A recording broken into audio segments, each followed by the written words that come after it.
পাবনায় এক দশকেও সম্পন্ন হয়নি এলাকাবাসীর অর্থায়নে শুরু হওয়া ব্রিজের নির্মাণ কাজ।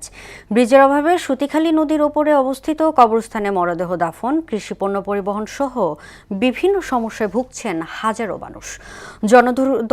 দুর্ভোগ লাঘবে অতি দ্রুত অর্ধনির্মিত ব্রিজটির নির্মাণ অথবা নতুন ব্রিজ নির্মাণের দাবি এলাকাবাসীর।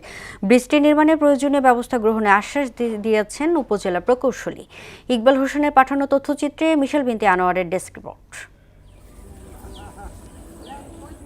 পাবনার সাথিয়া উপজেলার অন্তর্গত নাগডেমরা ইউনিয়নাধীন ভিটেপাড়া গ্রামের একমাত্র কবরস্থান ও বেশিরভাগ আবাদি জমি সতীখালী নদীর উত্তর পাশে অবস্থিত। ওই নদীর উপর কোনো ব্রিজ না থাকায় কবরস্থানে মরদেহ দাফন, কৃষিপণ্য পরিবহন সহ নানাবিধ সমস্যায় ভুগছেন স্থানীয়রা। দীর্ঘদিন ধরে এই ব্রিজটা পড়ে আছে, এরকম করে কিছুটা হয়েছে আর কিছুটা হয় নাই। এখন আমরা খুব অসুবিধার মধ্যে আছি।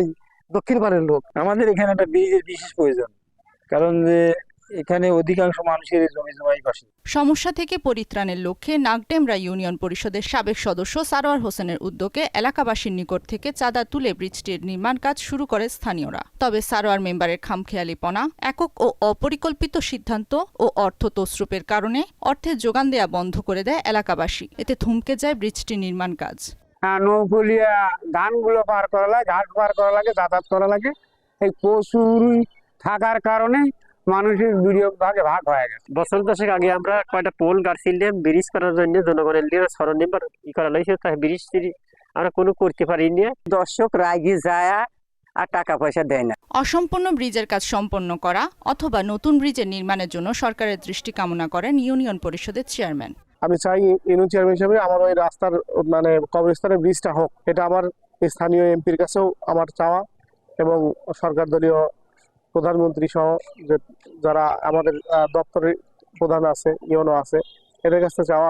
এলজিইডি অধিদপ্তরের পক্ষ থেকে ব্রিজটি নির্মাণে প্রয়োজনীয় ব্যবস্থা নেওয়ার আশ্বাস দেন উপজেলা প্রকৌশলী। ইনভেন্টরিতে আইডিভুক্ত নয়, আমরা এখন আইডিভুক্ত করার জন্য প্রস্তাব পাঠাচ্ছি। আইডিভুক্ত হলে পরবর্তীতে ওখানে এলজিইডি চেষ্টা করবে যাতে ব্রিজ হয় এবং এলাকার মানুষের কবরস্থান সহ চয়রা যাওয়া আসা সহজ হয়।